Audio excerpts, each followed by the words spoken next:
Bien, mis queridos hermanos, que Dios les bendiga. Damos estudio y comienzo, perdón, al estudio de Jeremías, a esta serie en la cual estamos estudiando. Ha sido un bonito recorrido por las escrituras. Hemos visto cómo Dios va utilizando un profeta, cómo hay un pueblo que de cierta manera no ha ido perseverando, ¿cierto?, en la convicción del Dios que los sacó de Egipto. Y justamente hoy día toca una sección bastante particular. Sucede que hoy día vamos a hablar, son 6 capítulos en los que vamos a ver, si bien no vamos a poder abordar todo en profundidad, vamos a ver los pasajes más importantes. Y hay una parte que hace mucha relación quizá a los acontecimientos recientes internacionales, en donde vemos cómo Dios también obra sobre aquellas situaciones injusticias.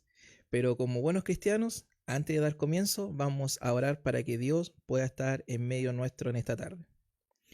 Padre nuestro que estás en los cielos, Dios amado, vamos delante de tu presencia, Dios. Te presentamos esta instancia, Señor, te presentamos este momento en el cual tú nos permites, Padre Celestial, poder estudiar tu palabra, Señor, poder examinarla en profundidad, Señor, poder ver, Señor, cómo tú te has movido, Señor, vemos tus detalles, Padre Celestial. Te pedimos que seas tú y tu Espíritu Santo, Señor, en esta tarde, estando en medio nuestro, Señor, que nos sea guiando y dirigiendo. Te presento todo, Señor, en el nombre de Jesús. Amén. Bien. Como les decía, el contexto en el cual hoy día está este estudio está entre el capítulo 21 al 26.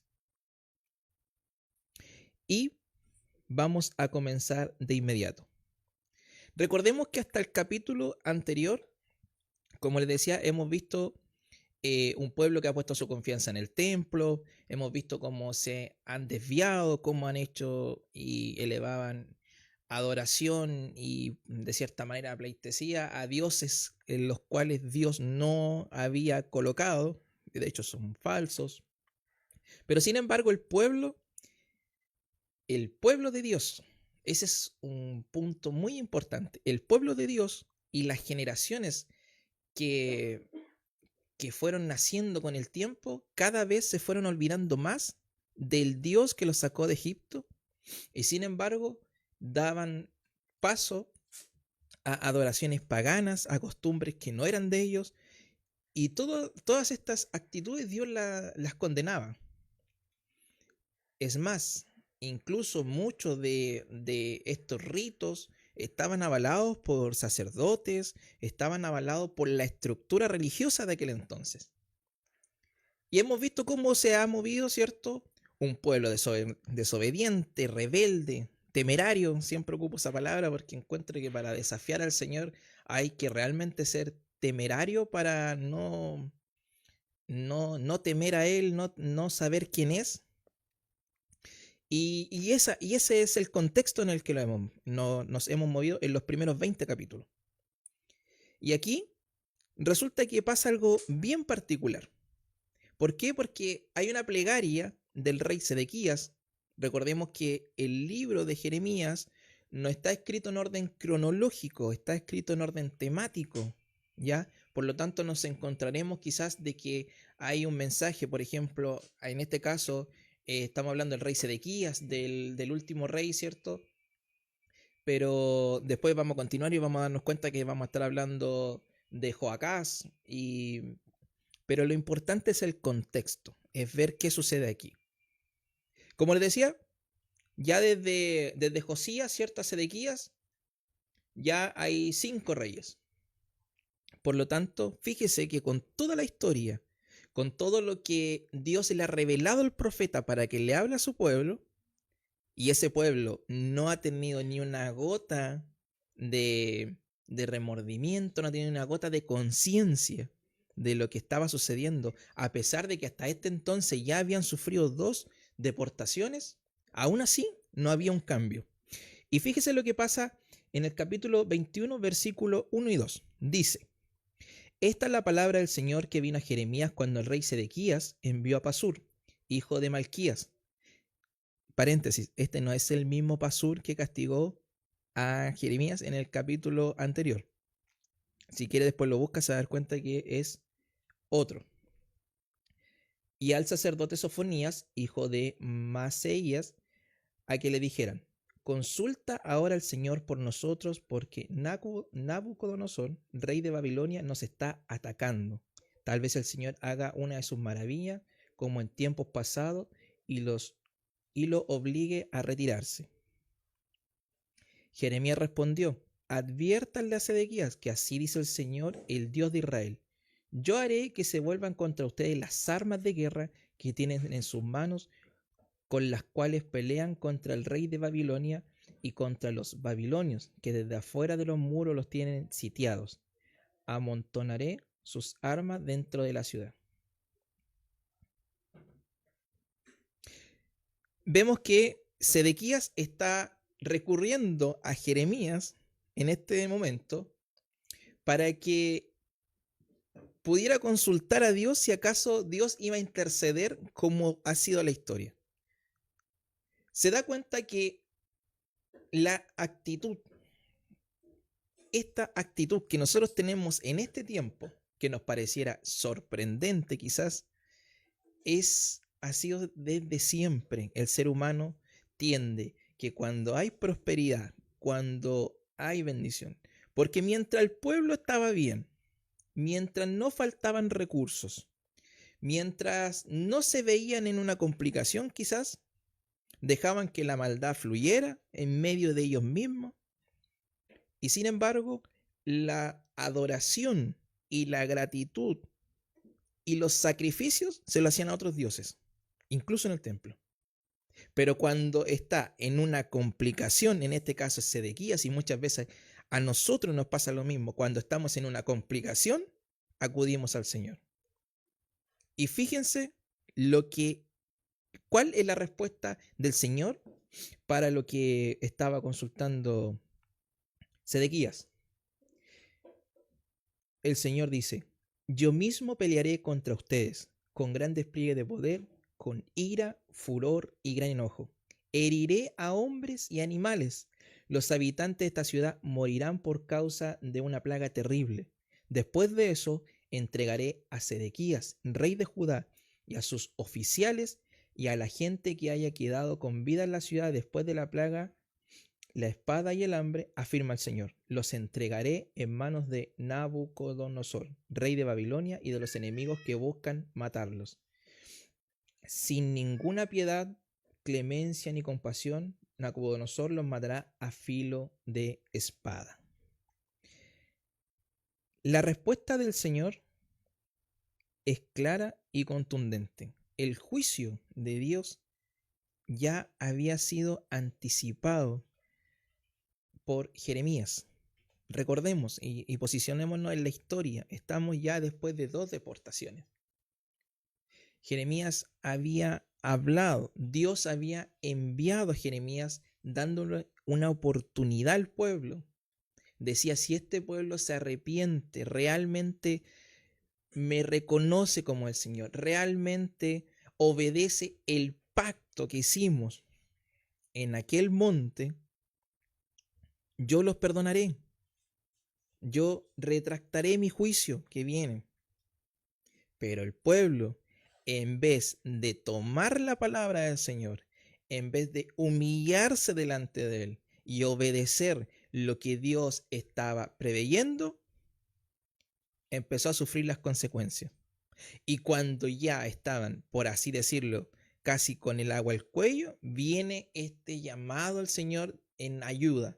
Pero sin embargo, Dios responde. Y aquí es donde debemos tener nosotros la claridad de que Dios responde. Y como lo hemos dicho, aunque suene un cliché, Dios responde a veces sí y Dios a veces responde no. Lo que nosotros no sabemos discernir es cuando Dios dice que no y nosotros queremos insistir en nuestra propia obediencia, en nuestro propio parecer, en lo que nosotros creemos, pero sin embargo no entendemos los tiempos y cómo Dios se ha movido.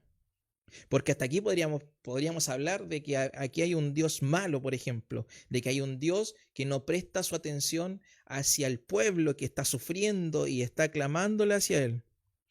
Sin embargo, en el versículo 8 del mismo capítulo, fíjese lo que dice. Y a este pueblo adviértele que así dice el Señor: pongo delante de ustedes el camino de la vida y el camino de la muerte. Aún en medio de que Dios había enviado su juicio sobre este pueblo, aún le sigue dando una salida para todos aquellos que se quieran arrepentir, que realmente entiendan quién es Dios, que se humillen delante de Él, lo reconozcan, obedezcan su palabra. Dios, aún en medio de estos procesos que son complejos, aún Dios está dando la oportunidad. Lo que nosotros debemos entender que siempre nos vamos a encontrar en toda nuestra existencia dos caminos: el camino de la vida, que ya sabemos hacia dónde lo lleva, y el camino de la muerte, que también sabemos su destino.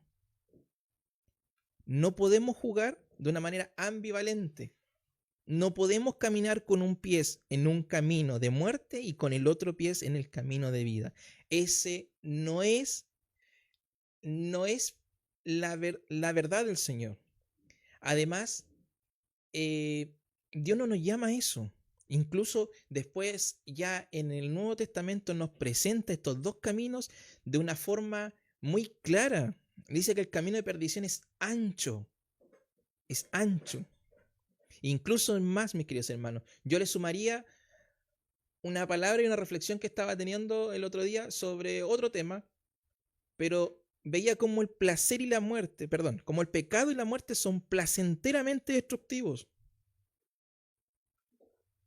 Porque si bien no podemos matar, y no lo hacemos, y a lo mejor no es el caso de ninguno de nosotros, aún podemos pecar sin caer en estos errores graves. Por ejemplo, como dar paso, ¿cierto?, a la flojera en nuestras vidas. Qué placentero es dormir, qué placentero es descansar. Pero si yo me dedico más a descansar que a orar, ¿no estaré pecando y cayendo en un camino de perdición? Pero estos ejemplos que nos coloca la Biblia y lo que estamos hablando ahora son ejemplos en donde Dios nos muestra claramente que Él delante nuestro siempre va a colocar los dos caminos y es su decisión saber hacia dónde va a llegar. Y así pasamos al capítulo 22. Y aquí hay un mensaje de juicio contra la casa real. En este caso era contra los reyes. Los reyes, estos reyes malos después de Josías. Recordemos que Josías había muerto en batalla, ¿cierto? En una batalla que Dios no lo había enviado, pero él había hecho mucho por el pueblo, por intentar de buscar una nueva adoración genuina, que el pueblo realmente se rindiera delante de Dios. Pero después de su muerte vienen reyes que, la verdad de las cosas, se alejaron completamente de lo que es la mano del Señor. Y aquí queda plasmado en el capítulo 22. Dice así: escuchen la palabra del Señor, tú, rey de Judá, que estás sentado sobre el trono de David, tus oficiales y tu pueblo, que entran por estas puertas. Así dice el Señor: practiquen el derecho y la justicia, libren al oprimido del poder del opresor, no maltraten ni hagan violencia al extranjero, ni al huérfano, ni a la viuda, ni derramen sangre inocente en este lugar. Si tienen cuidado de cumplir estos mandamientos, entonces por las puertas de este palacio entrarán reyes que ocuparán el trono de David y entrarán en carros y a caballo, acompañados por sus oficiales y su pueblo.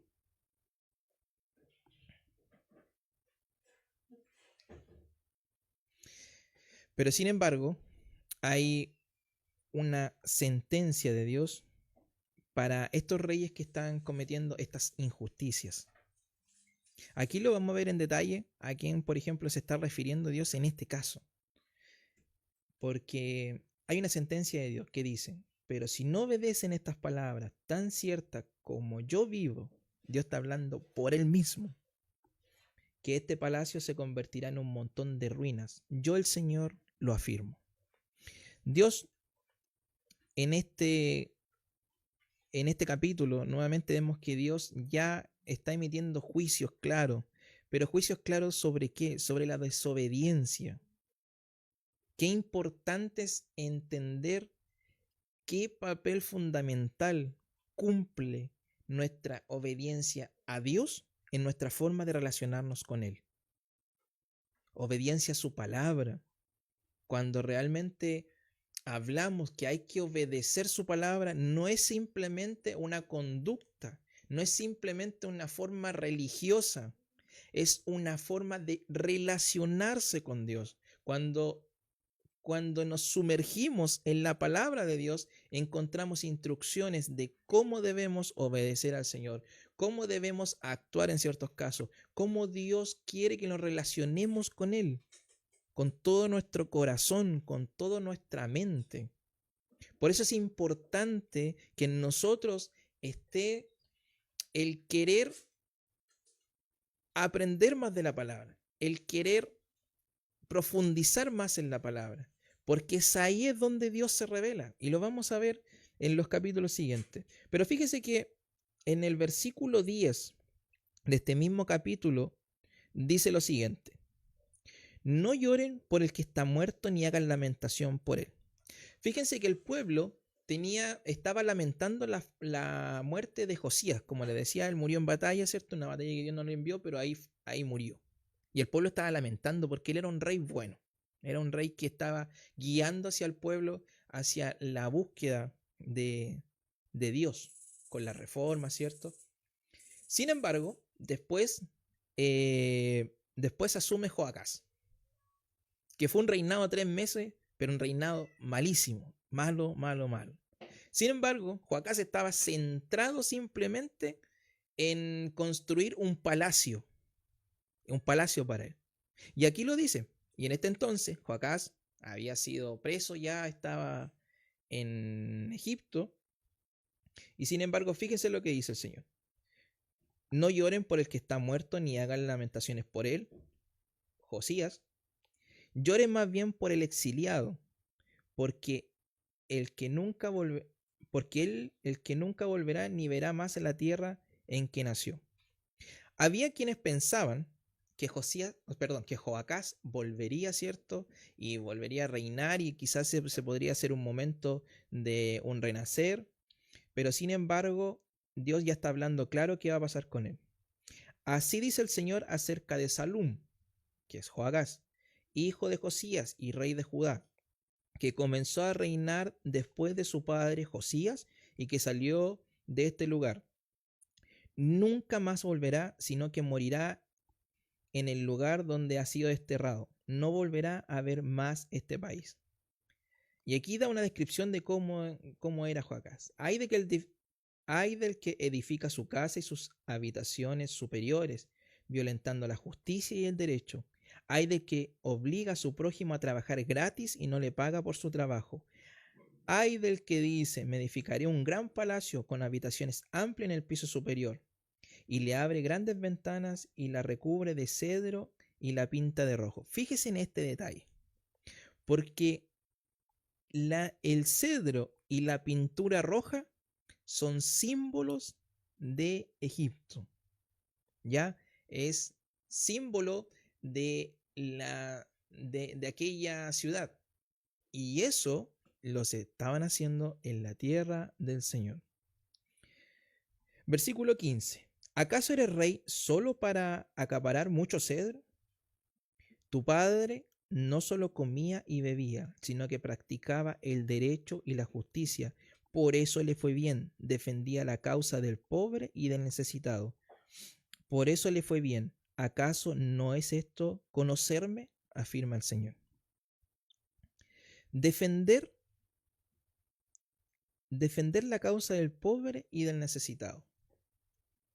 Dos cosas en la cual dice el Señor que cuando uno lo cumple, demuestra que realmente uno conoce a Dios.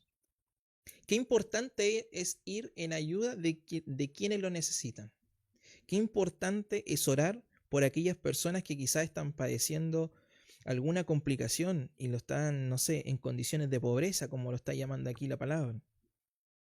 Qué importante es tener ese corazón de misericordia que tiene el Señor en nuestras vidas y no mirar de manera despectiva y no simplemente centrarnos en nuestros propios intereses y no simplemente no ver más allá de nuestra nariz. No, esa no es la forma en que Dios quiere demostrarse hacia el entorno.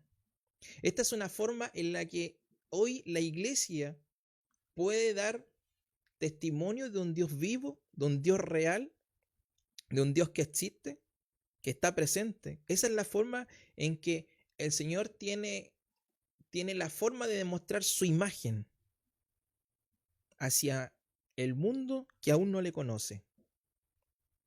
Así que tomemos por consideración esto que dice el capítulo 22. Continuamos avanzando. Y es así como en esta historia llegamos al capítulo 23. Yo le puse como título El Rey de Reyes, porque veremos a continuación de qué se trata este capítulo. Versículo 1 y 2 dice: Ay de los pastores que destruyen y dispersan las ovejas de mis praderas, afirma el Señor.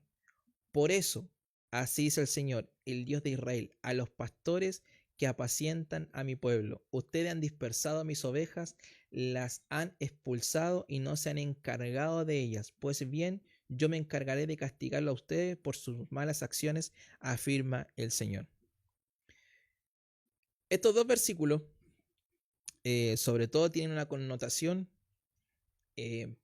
para todos aquellos, tanto ministros, pastores, que están a cargo, ¿cierto?, de rebaños, y aquellos también quienes predicamos la palabra, quienes también, por ejemplo, como en mi caso, tengo el privilegio de poder enseñar, pero si yo, imagínense que en este estudio yo le enseño algo que no es una palabra desvirtuada de la realidad, y en eso usted cae justamente en una mala enseñanza, el castigo para aquellas personas ya Dios lo tiene sentenciado. Asimismo también para todos los que estén a cargo, pastores, ministros, y así hacia arriba. Mis queridos hermanos, esto es una realidad. Imagínense que en los tiempos de Jeremías pasaban que habían pastores, ¿cierto? Aquí lo está graficando de esa manera. Personas que estaban enseñando mentiras, que estaban guiando al pueblo hacia una dirección equivocada. Falsos profetas, falsos maestros. Y hoy en día nosotros lo vemos, y lo vemos con claridad, lo vemos de manera abundante, cómo hay personas que desvirtúan un mensaje, que lo están abriendo hacia caminos en los cuales el Señor jamás lo ha dirigido y no ha enviado a nadie que hable ese mensaje. Ellos tendrán su pago, ellos ya tienen su sentencia. Es por eso es importante recalcar lo que nos corresponde a nosotros, que es aprender de la palabra, mis queridos hermanos. Si nosotros no está indagar, aprender, profundizar en la palabra, jamás podrá pesar si realmente le están enseñando bien o le están enseñando mal. Si realmente se está guiando en una adoración genuina al Señor o realmente está tomando acciones equivocadas por algo equivocado que aprendió. El primer filtro para poder saber realmente de lo que dice o lo que se aprende primero en la palabra, pero en nosotros está poder todos los días y en el tiempo que podamos ir profundizando cada vez más para poder ir comprendiendo la verdad e ir teniendo esa consideración, que el semáforo se prenda apenas nosotros podamos entender. Si bien a lo mejor no nos vamos a saber de tapa a tapa cada palabra, pero sin embargo, cuando estamos en una relación constante de aprender, de leer la palabra del Señor, muchas veces cuando escuchemos un mal mensaje, de inmediato se nos va a prender ese semáforo, algo nos va a hacer clic, algo nos va a hacer, el Espíritu Santo le va a indicar a usted, ojo, esto no es, esto no corresponde. Pero eso simplemente va a suceder cuando en nosotros esté el querer aprender más y poder interiorizarnos más en los conocimientos de la palabra del Señor. Versículo 3, versículo 4. Al remanente de mis ovejas yo mismo las reuniré de todos los países a donde las expulsé. También las haré volver a sus pastos, donde crecerán y se multiplicarán. Pondré sobre ellas pastores que las pastorearán y ya no temerán ni se espantarán ni faltará ninguna de ellas, afirma el Señor. Con las deportaciones y con lo que estaba sucediendo, Dios le envía un mensaje al pueblo a través de Jeremías donde le dice: aquellos quienes se queden en esta tierra van a sufrir las consecuencias, pero aquellos que se vayan al exilio, se vayan a Babilonia, ellos volverán. Y este mensaje es para ellos, al remanente de mis ovejas. Dios jamás, a pesar de que las circunstancias parezcan difíciles, a pesar de que la decisión que tenía que tomar tanto Jeremías para expresar ese mensaje, lo cual podría ser una traición para el gobierno de aquel entonces, porque sin embargo era promover rendirse delante el imperio de Babilonia. Pero sin embargo, a pesar de que se iban a ir deportados a otra nación, Dios a ese remanente fiel jamás lo iba a descuidar, jamás lo iba a dejar solo. Ese proceso lo iban a vivir con él, y a ese remanente fiel Dios se preocuparía de nuevamente recuperarlo, traerlo nuevamente a la tierra y hacer una nueva generación, la cual fuera guiada por nuevos maestros, por nuevos pastores, los cuales lo guiaran por un buen camino, en pastos verdes, donde el Señor se iba a preocupar de dar todo lo necesario para ese pueblo. Versículos 5 y 6. Vienen días, afirma el Señor, en que de la simiente del rey David haré surgir un renuevo justo. Él reinará con sabiduría en la tierra y practicará el derecho y la justicia. En esos días Judá será salvo, Israel morará seguro, y este es el nombre que se le dará: el Señor es nuestra justicia. Aquí Jeremías está profetizando, ¿cierto?, una profecía mesiánica, en donde afirma que de los simientes de David vendría un nuevo rey, alguien que reinaría con completa sabiduría, con justicia, que se preocuparía del necesitado, que se preocuparía de las necesidades de las personas, de aquellos que son menospreciados por la sociedad. De quien estamos hablando aquí es de Jesucristo. Y el nombre que se le dará es el Señor en nuestra justicia. Qué tremendo. Versículos 7 y 8. Por eso afirma el Señor, vienen días en que ya no se dirá: tan cierto como vive el Señor, que hizo salir a los israelitas de la tierra de Egipto, sino tan cierto como vive el Señor, que hizo salir a los descendientes de la familia de Israel y los hizo llegar del país del norte y de todos los países a donde los había expulsado, entonces habitarán en su propia tierra. Hasta aquí el pueblo tenía un evento glorioso. Tenía un evento en el cual ellos se podían jactar de que el Rey de Reyes y Señor de Señores, Jehová, ¿cierto?, los libró de Egipto. Salieron por el desierto, los mantuvo con vida, con alimentos, le dio la ley, Dios se dirigía a ellos claramente. Les dio la tierra prometida. No había quien en ese entonces les hiciera afrenta. Y ese evento lo recordaban siempre. Cada vez que algunos hablaban, decían, tan cierto como el Señor que hizo salir a los israelitas de la tierra de Egipto. Y se recordaba este evento glorioso. Pero este evento glorioso se cambiaría por el aún más glorioso, que era la venida del Hijo de Dios, quien vendría a morir por todos nosotros, y que el mensaje y la expiación, ¿cierto?, de nuestros pecados a través de exaltar a Dios, reconocerlo como nuestro Señor y Salvador, ese vendría siendo el evento más glorioso, porque nosotros hoy día pertenecemos a través de ese sacrificio a este Israel espiritual.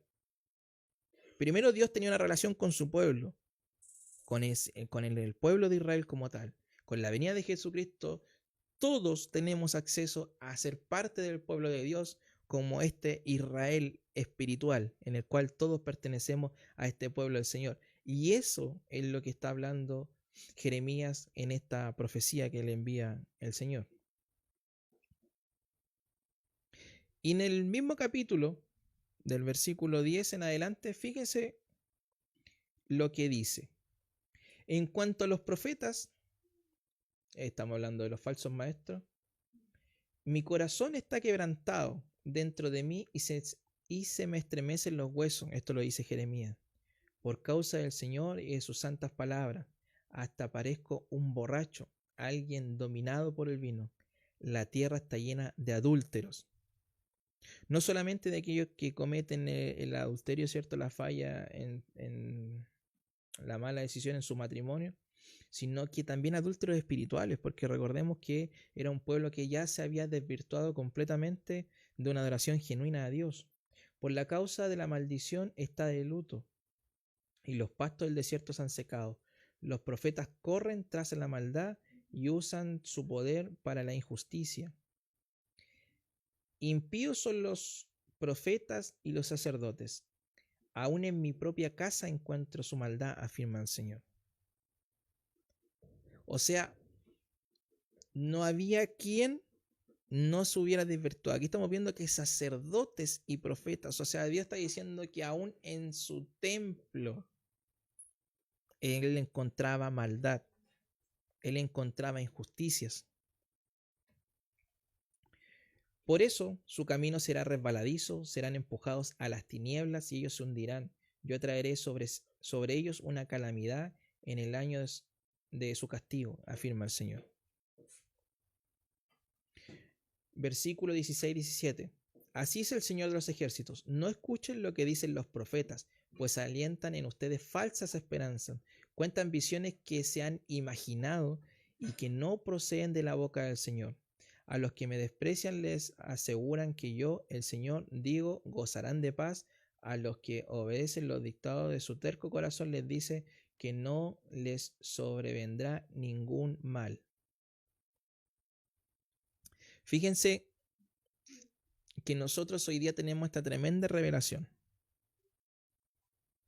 Porque como lo hemos estudiado anteriormente, como lo hemos escuchado en predicaciones, como lo hemos hablado quizás incluso dentro de los ministerios y en conversaciones entre nosotros, vemos como los falsos profetas siempre hablarán de que Dios traerá paz, hablar de que Dios traerá prosperidad, de que todo irá bien, pero jamás un falso profeta le va a indicar de que usted debe estar en una comunión con el Señor, que debe evaluar su corazón, que debe corregir su caminar.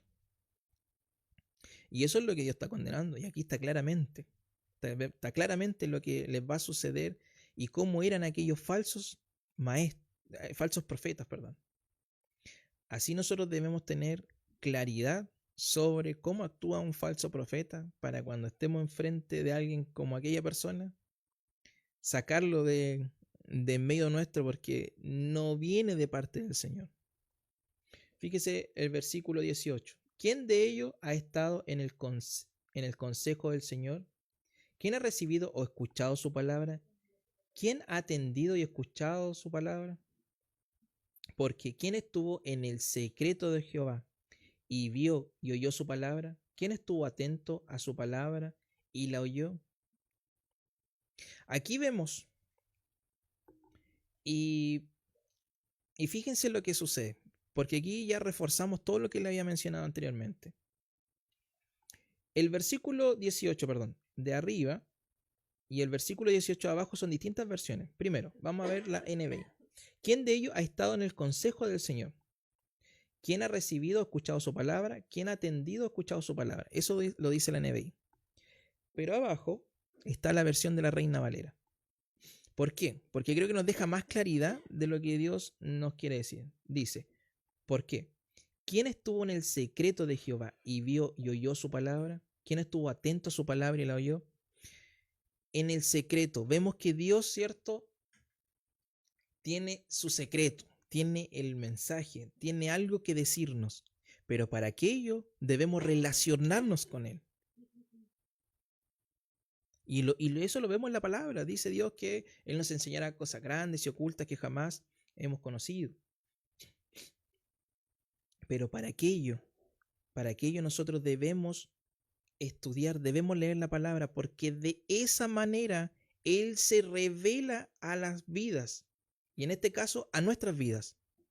A través de la lectura bíblica es donde Dios se revelará a su vida. Es donde habrá crecimiento. Es donde escucharemos la voz del Señor. Muchas veces esperamos de que Dios llegue con una voz audible y simplemente nos dé instrucciones y nos dé visiones y nos muestre que todo va a estar bien. Pero sin embargo, la forma de relacionarnos a diario con el Señor es leyendo su palabra. Por eso es importante, porque es en ese punto donde Dios se nos revelará. Versículo del 21 al 23. Yo no envié a esos falsos profetas, pero ellos corrieron a llevar sus mensajes, ni siquiera hablé, dice el Señor. Pero ellos profetizaron. Si hubieran estado en mi consejo, habrían proclamado mis palabras a mi pueblo y lo habrían hecho volver de su mal camino y de sus malas acciones. ¿Soy acaso Dios solo de cerca? ¿No soy Dios también de lejos?, afirma el Señor. En el versículo 23, lo que nos está mostrando el Señor dice, ¿soy acaso Dios simplemente del templo, del lugar santísimo? No. ¿No soy acaso también Dios de lejos? ¿No llego a todos? Versículo 25 al 27. He escuchado los que dicen, los profetas que profieren mentiras en mi nombre, los cuales dicen, he tenido un sueño, he tenido un sueño. ¿Hasta cuándo continuarán los profetas hablando mentiras y delirio de sus propios corazones? Con los sueños que se cuentan unos a otros pretenden hacer que mi pueblo se olvide de mi nombre, como sus antepasados se olvidaron de mi nombre por el de Baal. 28. El profeta que tenga un sueño, que lo cuente, pero el que reciba mi palabra, que la proclame con fidelidad. ¿Qué tiene que ver la paja con el grano?, afirma el Señor. Fíjense que en la versión Reina Valera dice que, pero el que reciba mi palabra, que la proclame con verdad. ¿Y cuál es la verdad? Que el Señor, que Jesucristo, ¿cierto?, ha venido a morir por nuestros pecados, de que Él vendrá nuevamente por su iglesia, de que Él está disponible para todos aquellos que se quieran arrepentir de su mal camino, de su mal actuar, que se arrepientan de sus pecados. Está dispuesto para tener con Él una experiencia transformadora, para dar vida y vida en abundancia. Esa es la verdad. Esa es la verdad que está hablando el Señor y lo que está hablando Jeremías en este punto. Esa es la verdad del hoy.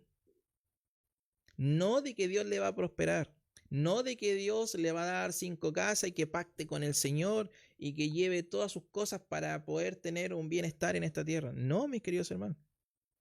Esa no es la verdad, y aquí Dios lo ha dejado claro a través de Jeremías. Que esos profetas Él no los ha enviado. Ni siquiera le has dado palabra, dice. Ellos corrieron solos. Dicen, soñé, soñé. Y eso, como les digo e insisto, que es el fondo del estudio del día de hoy, debemos tener una relación con el Señor a través de su palabra, para poder saber cuál es esta verdad. Y así, mis queridos hermanos, pasamos al... Deme un segundito.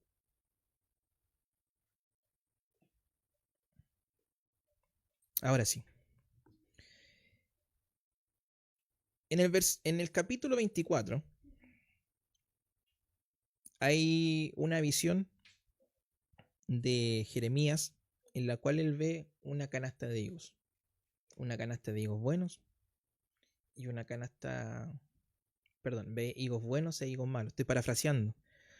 Y él dice, en esa visión, el Señor le dice a Jeremías que los higos buenos que él ve son aquellos que obedecen, que salgan al exilio y que después volverán, ¿cierto? Después de estar de 70 años en cautiverio. Y los higos malos son aquellos todos quienes no quieren obedecer al Señor y quienes no jamás van a querer corregir su caminar. Aquellos morirán a espada y otros morirán en tierra en exilio. Y en el capítulo 25, y con esto ya voy terminando, el Señor le dice a Jeremías, y Jeremías aquí profetiza cuánto tiempo era lo que iban a estar en el exilio, que son 70 años. Y fíjense lo que dice el versículo 10 al 12. Haré que desaparezcan entre ellos los gritos de gozo y alegría, las voces del novio y la novia, el ruido del molino y la luz de la lámpara. Todo este país quedará reducido a horror y ruina. Estas naciones servirán al rey de Babilonia durante 70 años. Pero cuando se haya cumplido los 70 años, yo castigaré por su iniquidad al rey de Babilonia y a aquella nación, país de los babilonios, y los convertiré en ruina perpetua, afirma el Señor. Aquí Jeremías le estaba entregando al pueblo, ¿cierto? ¿Cuánto era el tiempo que estarían pasando, ¿cierto? En ese cautiverio. La tierra, ¿cierto? De Judá quedaría completamente desolada, destruida. El juicio de Dios era inminente. De hecho, hay en uno de los versículos aquí, cuando está hablando que el rey Nabucodonosor va a ir, dice, va mi siervo. Y parece un poco paradójico de que Dios estuviera como de parte de él, ¿cierto? Porque lo llama mi siervo. Pero vemos que después Dios examina el corazón, porque después ya se arrepiente, ¿cierto? Pero es el Señor quien utiliza a este rey para llevar a cabo su juicio sobre esta tierra. Pero dice que después de llevar a cabo el juicio, él va a castigar a Babilonia, acabados los 70 años. Y fíjese que le daba una vuelta a ese punto, y resulta que cuando leemos la palabra del Señor y encontramos ciudades como Roma, por ejemplo, ciudades como Grecia, de aquel entonces, hoy día todavía existen. Hoy día todavía son una realidad. Y sin embargo, Babilonia desapareció. Hoy día Babilonia posicionado en lo que es en nuestro mapa de hoy, corresponde a todo lo que es la tierra de Irak, ¿cierto? Son tierras que están en ese sector. Pero sin embargo, Babilonia desapareció. Por lo tanto, esta palabra se cumple. Así que se llevó a cabo. Y de hecho cuando leemos el libro de Daniel en el capítulo 9, versículos 1 y 2, ahí Daniel ratifica, ¿cierto?, la profecía de Jeremías, indicando, ¿cierto?, esta cantidad de años que se lleva a cabo el cautiverio. Y por último, el capítulo 26, versículo 2 dice: así hizo el Señor para tener el atrio del templo, le está diciendo a Jeremías, y di todas estas palabras que yo te ordene a todos los habitantes de la ciudad de Judá que vienen a adorar en el templo del Señor. No omitas ni una sola palabra. Tal vez te hagan caso y se conviertan de su mal camino. Nuevamente hay una oportunidad del Señor entregando un mensaje para aquellos que atiendan el mensaje del Señor. Si lo hacen, desistiré del mal que pensaba hacerles por causa de sus malas acciones. Sin embargo, Jeremías entrega el mensaje y la reacción del pueblo fue: los sacerdotes y los profetas y todo el pueblo que oyeron estas palabras que del profeta Jeremías pronunció en el templo del Señor. Pero cuando Jeremías terminó de decirle al pueblo todo lo que el Señor había ordenado, los sacerdotes y los profetas y todo el pueblo lo apresaron y dijeron: vas a morir. El pueblo, en vez de atender el mensaje del Señor, sin embargo, se enojaron, lo apresaron y lo iban a matar. Pero sin embargo, hubo aquellos comenzaron a reflexionar en su historia y se dieron cuenta que estaban cometiendo un error. Estaban cometiendo un error al querer matar a Jeremías, porque Jeremías les dice: si hagan lo que quieran conmigo, tomen ustedes la decisión. Parafraseando, si quieren, me matan, pero yo les he entregado un mensaje del Señor. Y cuando el alto mando comienza a reflexionar en la historia y darse cuenta, fíjese lo que dicen. Versículo 19. ¿Acaso Ezequías, rey de Judá, y todo su pueblo mataron a Miqueas? ¿No es verdad que Ezequías temió al Señor y pidió su ayuda, y que el Señor desistió del mal que les había anunciado? Sin embargo, nosotros estamos por provocar nuestro propio mal. ¿Se estaban dando cuenta que estaban cometiendo un error al querer matar a Jeremías? Y en el versículo 24 de ese capítulo dice: sin embargo, Ahicán, hijo de Safán, protegió a Jeremías y no permitió que cayera en manos del pueblo ni que lo mataran. Jeremías estaba en riesgo inminente de muerte, pero sin embargo, al estar cumpliendo la labor que el Señor le había encomendado, no permitió que eso sucediera. Muchas veces nosotros deberíamos tener en consideración estos ejemplos que nos da el Señor de historia de hombres los cuales sus convicciones eran mayores. Sus convicciones eran mayores que sus miedos. Vemos que estos hombres pasaron miedo, claramente. Hemos visto como Jeremías también, en su momento de debilidad, cuando miraba con su humanidad, maldijo, por ejemplo, el día en que había nacido. Pero sin embargo, cuando nuestra visión, nuestros ojos están puestos en Dios, nuestra mentalidad cambia. Porque cuando nos damos cuenta que quien está a nuestro lado es el Rey de Reyes, Señor de Señores, el dueño de todo, no hay quien lo detenga. Y si su favor está con usted porque realmente estamos haciendo la voluntad del Señor, no hay que temer. No hay que temer a las condiciones, porque siempre Dios terminará obrando en favor de su voluntad, de su buena voluntad, de Dios me refiero. Así que en nosotros, en esos momentos, el miedo se acaba. Bien, mis queridos hermanos, hasta aquí llega el estudio del día de hoy. Vamos a orar para poder entregar lo que hemos podido observar en este día.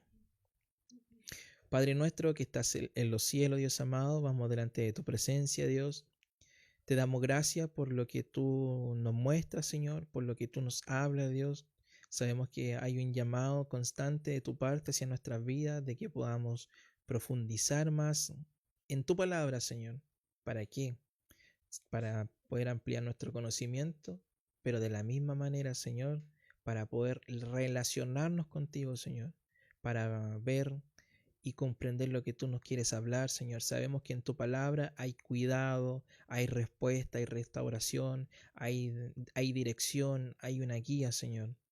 En todo vemos como tú te mueves y te preocupas de todo, Señor, desde lo más mínimo hasta lo más complejo por nuestras vidas, Señor. Padre Celestial, te damos gracias, Señor, porque nos das estas instancias, Señor. Sabemos que estos tiempos son complejos, son difíciles, Señor, pero te doy gracias porque mis hermanos han dado cita, Señor. Te pido que tú les bendigas, Señor, y que tu Espíritu Santo, Señor, les siga guiando y recordando estas palabras, Señor, en los momentos en que nos encontremos en momentos de tomar decisiones, Señor.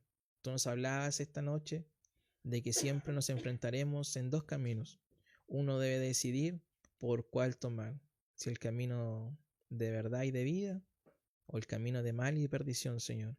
Padre Celestial, que nuestros ojos sean abiertos, Señor, y siempre podamos optar, Dios amado, por ti, por sobre todas las cosas, Señor. Que nuestras convicciones sean firmes, Señor, y podamos ser hombres y mujeres con el valor que tuvieron todos aquellos profetas, Señor, y grandes hombres que hemos visto en tu palabra. Te damos gracias en el nombre de Jesús. Amén.